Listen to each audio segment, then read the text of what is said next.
Hello hello, कैसे आप लोग हैं? क्या हाल चाल है? आज 3 फरवरी है और मंगलवार का दिन है और बजट 2026 इस न्यूज में जानेंगे और पूरे भारत की खबरों को देखेंगे।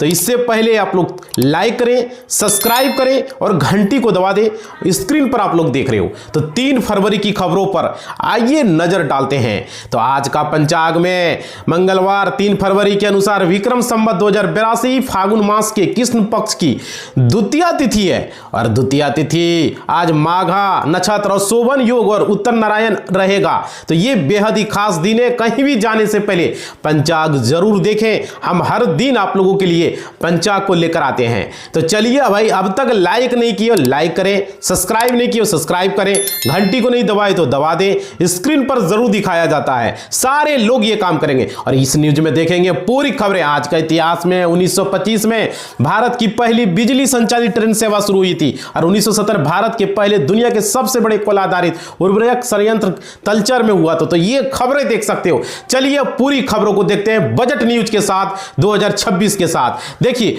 पाकिस्तान के भारत से नहीं खेलने पर ये क्या बोल गए गावस्कर। हरभजन सिंह ने भी दिया है तीखा बयान, देख सकते हो। पाकिस्तान क्रिकेट और भारत सरकार ने भारत के खिलाफ होने वाले क्रिकेट वर्ल्ड कप मैच को नहीं खेलने का निर्णय लिया। पाकिस्तान की टीम वर्ल्ड कप में हिस्सा लेगी लेकिन भारत के खिलाफ मैच में भाग नहीं लेगी। इस पर सुनील गावस्कर और हरभजन सिंह ने यहां पे बात की है। चलिए अगली खबर, टीडीएस टीसीएस और विदेशी आय बजट में इनकम टैक्स को लेकर हुए हैं ऐलान। जानिए सब कुछ। देखिए, वित्त मंत्री निर्मला सीतारमण ने बजट 2026 पेश कर दिया। इस बजट को महिलाओं, युवा और किसान और आम आदमी पर फोकस करना बताया जा रहा है। बजट 2026 का साइज 53.5 लाख करोड़ रुपया का है। कैपिटल यहां पे देख सकते हैं, एक्सपेंडिचर के बीच में 12.2 लाख करोड़ का यहां पे खबरें हैं। चलिए अगली खबरें, पानी रुकने से सहमे पाकिस्तान की यूएन में भारत को गिद्दड़ भभकी, दुनिया से मदद की गुहार। देख सकते हो, पाकिस्तान की ओर से एक बार फिर संयुक्त राष्ट्र में सिंधु जल का मुद्दा उठा। यूएन में पाकिस्तान के राजदूत असीम इख्तियार अहमद ने कहा भारत ने एक तरफा तरीके से सिंधु की निलंबित किया है और इस पर अंतर्राष्ट्रीय समुदाय को ध्यान देना चाहिए क्योंकि उसके मानवीय शांति सुरक्षा पर गंभीर परिणाम हो सकते हैं। चलिए अगली खबरें देख सकते हैं बजट न्यूज के साथ। बिहार के 5 शहरों में गुजरेगा Varanasi Siliguri high speed rail corridor, 300 की स्पीड से दौड़ेगी ट्रेनें।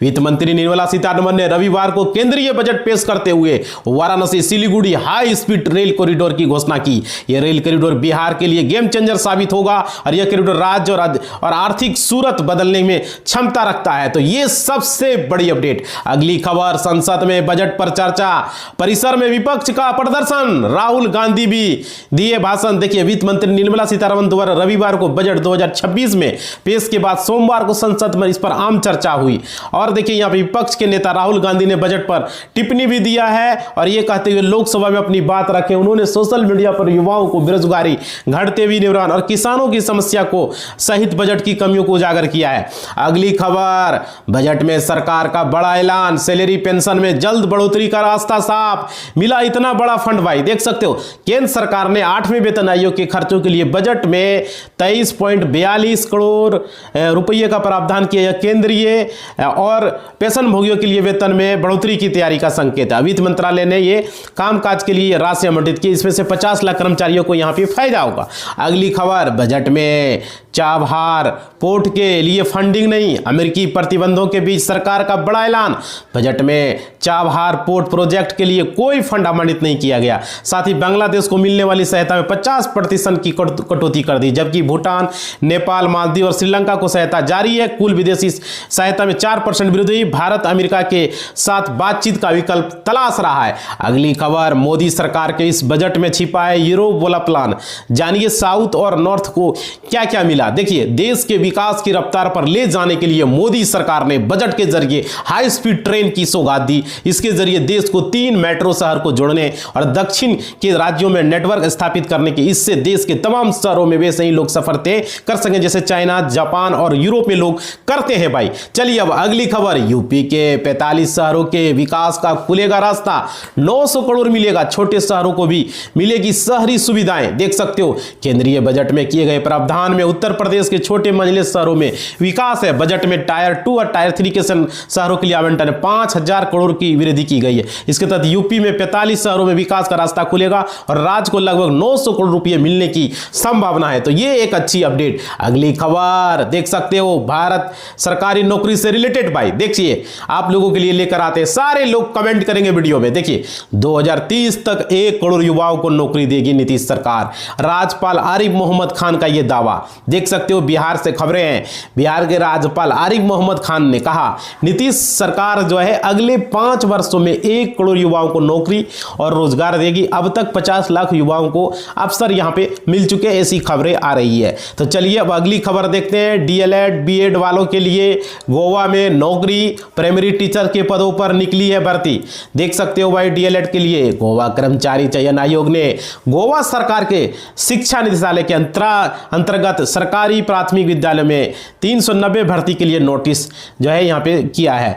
तो यहाँ पे देख सकते हो बहाली के लिए आप लोग जाके चेक कर लेना ऑनलाइन वेबसाइट पर। अगली खबर, एफकेट 1 परीक्षा की आंसर की और रिस्पॉन्स शीट जारी कर दिया गया है। तो आप लोग डाउनलोड कर सकते हो। भारतीय वायुसेना ने 31 दिसंबर को आयोजित एफकेट 1 की परीक्षा आंसर की जारी कर दी है। आंसर की के साथ प्रवेश पत्र और उम्मीदवारों के प्रतिक्रिया पत्र भी जारी कर दिए गए। तो आप आंसर की डाउनलोड करने का आप कर सकते हो। वहाँ पे नीचे वहाँ पे देख लेना ऑप्शन दिया होगा। अगली खबर, शरीर के इन हिस्सों पर टैटू है तो भूल जाइए सरकारी नौकरी। देख सकते हो स्क्रीन पर भाई, क्या शरीर में टैटू होने से सरकारी नौकरी नहीं मिलेगी? आर्मी, पुलिस, एसएसबी और रेलवे जैसे विभागों में टैटू को लेकर के नियम है। किन गलतियों को रद्द हो सकता है आपका आवेदन? इसके से जानिए क्या टैटू हटवाने के बाद नौकरी मिल सकती है। जाने आर्मी, पुलिस और एसएससी के कड़े नियम भाई, और कहीं ना टूट जाए आपका सपना। तो भाई ये देख लेना, आप लोग पता कर लेना। अगली खबर, 40,000 प्लस नौकरियां, न छोड़े मौका, फरवरी में बंद हो जाएगी इन 10 भर्तियों की एप्लीकेशन विंडो। समझ सकते हो फरवरी में 10 बड़ी भर्तियां जिनमें से 40,000 से ज्यादा वैकेंसी है, उनकी एप्लीकेशन विंडो बंद हो जाएगी। अगर आप सरकारी नौकरी की तलाश में है तो फॉर्म को आप अप्लाई कर सकते हो। आप लोग जाके देख लेना जो भी आपका होगा वहां पे। अगली खबर, रायपुर रोजगार मेला 2026 में युवाओं की उम्मीदें अधूरी, सिर्फ 1816 को मिली है नौकरी। देख सकते हो छत्तीसगढ़ के रायपुर में स्थित गवर्नमेंट इंजीनियरिंग कॉलेज परिसर में 3 दिनों तक आयोजित छत्तीसगढ़ रोजगार मेला युवाओं के लिए निराशाजनक साबित हुआ। सरकार ने दावा कि इस मेले में लगभग 15,000 युवाओं को रोजगार मिलेगा, लेकिन सिर्फ 1816 युवाओं को ही नौकरी मिल सकी। तो ये खबरें हैं भाई। यहां देखिए अब तक लाइक नहीं किए हो भाई, आप लोग जितने लोग देख रहे हो लाइक देखो स्क्रीन पर है, कर दो। सब्सक्राइब नहीं किए हो कर दो, और घंटी को नहीं बजाया अभी तक बजा के ऑल के निशान पर क्लिक कर दो। ये बेहद जरूरी है आप लोगों को लाइक, शेयर, सब्सक्राइब करना।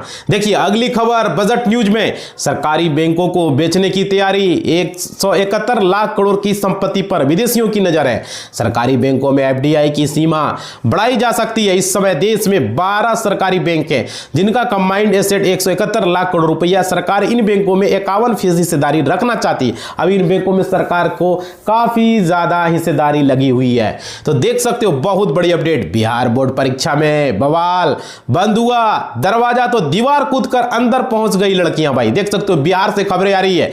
नवादा में बिहार बोर्ड के दौरान हैरान करने वाली तस्वीरें सामने, जहां देर पर एंट्री न मिलने के बाद छात्राएं दीवार फांदकर परीक्षा केंद्र में दाखिल होती। वहीं पटना में भी 2 मिनट से देरी पहुंचने पर छात्राओं को बाहर रोक दिया, जिसके बाद कुछ छात्राएं गेट के बाहर ही रोने लगी भाई, और गेट को खटखटाने लगा।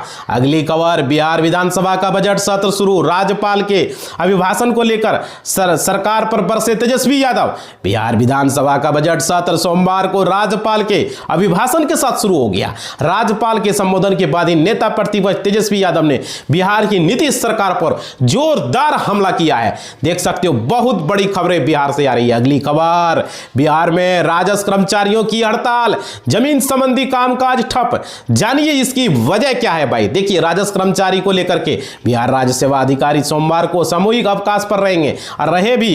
राजस्व संघ ने अपनी मांगों को समर्थन में यह निर्णय लिया। संघ का आरोप है डीसीएलआर पदों पर उनकी तैनाती नहीं हुई है। पटना हाईकोर्ट के आदेश की अनदेखी की जा रही है। सरकार द्वारा संचित अनुमंडल राजस्व अधिकारी पद पर संघ को मंजूर नहीं है, जिससे अमीन से जुड़े काम प्रभावित हो रहे हैं, जमीन से जुड़े भाई। तो देख सकते हो। अगली खबर, पाकिस्तान का सपना जो है चूर चूर, दोस्त ने ही तोड़ा दिल, पाक सेना ने नहीं कंगाली। देख सकते हो पाकिस्तान को अपने ही खास दोस्त तुर्की तुर्की ने उसके साथ तगड़ा झटका दिया है। अंकारा की तरफ से साफ कर दिया कि वो सऊदी अरब और पाकिस्तान संग किसी बहुपक्षीय रक्षा समझौते में शामिल नहीं होगा। ये एफपी के रिपोर्ट के मुताबिक तुर्की के रक्षा अधिकारियों ने बताया। एर्दोगान सरकार ने तो पाकिस्तान और सऊदी अरब के साथ भाई, तो ये चीजें देख पाकिस्तान को बहुत बड़ा झटका लगा। अगली खबर, रिश्तों में तानातानी के बीच यूनिस सरकार का पेतरा, बांग्लादेश ने भारत को दिया है नेता। देख सकते हो बांग्लादेश में भारत के साथ रिश्ते सुधारने की कोशिश करते देश में होने वाले चुनाव में भारत को अंतर्राष्ट्रीय पर्यवेक्षक बनने का न्योता दिया मोहम्मद यूनिस प्रशासन ने। भारत ने अभी तक इस बारे में पुष्टि नहीं की। अंतरिम सरकार का कहना है चुनावों में 330 से अधिक अंतर्राष्ट्रीय पर्यवेक्षक भाग लेंगे। तो यहां पे ये खबर है। चलिए अगली खबर, 7 high speed rail corridor budget news के साथ 3 आयुर्वेदिक एम्स और मेडिकल टूरिज्म सेक्टर को भी बूस्ट। निर्मला सीतारमण का बजट में वित्त मंत्री निर्मला सीतारमण ने आज जो है रविवार को 9वां जो है और मोदी सरकार का 15वां बजट पेश किया है। केंद्रीय बजट पेश करते वित्त मंत्री निर्मला सीतारमण आज मतलब कि रविवार को विकास यात्रा आत्मनिर्भर भारत के संकल्प जनता के बीच विश्वास को केंद्र रखते हुए अपना भाषण शुरू किया था। तो ये 1 फरवरी को ये बजट, और भारत के बजट से किन देशों को होगा तगड़ा नुकसान, जाने सबसे ज्यादा कौन है परेशान। देखिए सभी देशों में बांग्लादेश भारत के नवीनतम बजट से काफी ज्यादा प्रभावित हुआ है। बांग्लादेश को वित्तीय सहायता में लगभग 50% की कटौती की गई। यह पिछले साल के 120 करोड़ से घटकर सिर्फ 60 करोड़ रह गई है। इसी बार कटौती का ढाका के हाल के राजनीतिक बदलावों के बाद तनावपूर्ण द्विपक्षीय संबंधों को लेकर देखने को मिला है। चलिए अगली खबर, बजट में लोक लुभावन घोषणाओं से परहेज, छोटे छोटे उद्योगों के साथ वित्त मंत्री निर्मला सीतारमण 1 फरवरी को वित्तीय वर्ष 2026-25 का बजट पेश करते हुए लोक लुभावन घोषणाओं से परहेज किया। उन्होंने सुधार एक्सप्रेस को जारी करते हुए कृषि के लिए प्रोत्साहन प्रस्ताव और संसद में कुल 53.5 लाख करोड़ बजट पेश किया और छोटे उद्यमों और मैन्युफैक्चरिंग को बढ़ावा देने के लिए यहाँ पे। और देखिए अगली खबर, मोबाइल टीवी एसी सस्ते होंगे, बजट में गैजेट इंडस्ट्री को बूस्ट डोज, ये अहम फायदे हैं। तो देख सकते हो बजट 2026 का ऐलान हो चुका। देश में गैजेट इंडस्ट्री को स्ट्रॉन्ग बनाने के लिए बड़ी रकम ऐलान किया गया। भारत सरकार ने इलेक्ट्रॉनिक कंपोनेंट्स को मैन्युफैक्चरिंग स्कीम के लिए 40,000 करोड़ रुपए का ऐलान किया, जिससे भारत को कंपोनेंट बनाए जाएंगे और टीवी, स्मार्टफोन, वॉशिंग मशीन और एसी आदि जो यूज होते हैं वो सस्ते होने वाले हैं। और ये भारत सरकार ने ये मैन्युफैक्चरिंग बनाने का ऐलान किया। अगली खबर, होम लोन के ब्याज पर बजट में बड़ा ऐलान, मिडिल क्लास वालों के लिए यहाँ पे बहुत बड़ी खुशखबरी। बजट में प्रस्ताव दिया गया स्वयं के कब्जे वाली संपत्ति के मामले में होम लोन के ब्याज पर मिलने वाले 2 लाख रुपए तक के आयकर कटौती में अब संपत्ति के अधिग्रहण या निर्माण से पहले ब्याज भी शामिल किया जाएगा। तो देख सकते हो यहाँ पे बहुत बड़ी खबरें यहाँ पे बजट में यहाँ पर होम लोन को लेकर के। अगली खबर, सरकारी बैंकों का होगा मर्जर, बजट में वित्त मंत्री ने किया ऐलान। एसबीआई समेत के शेयर क्रेश हुआ। निफ्टी पीएसयू बैंक इंडेक्स 4.4% गिर गया, जबकि बेंचमार्क निफ्टी 50 में से करीब 1.4% की गिरावट दर्ज की गई। खास बात है रविवार को हुए स्पेशल ट्रेडिंग सेक्शन में SBI, bank of India, Canara bank और बैंक ऑफ बड़ौदा जैसे बड़े सरकारी बैंकों के शेयर 2%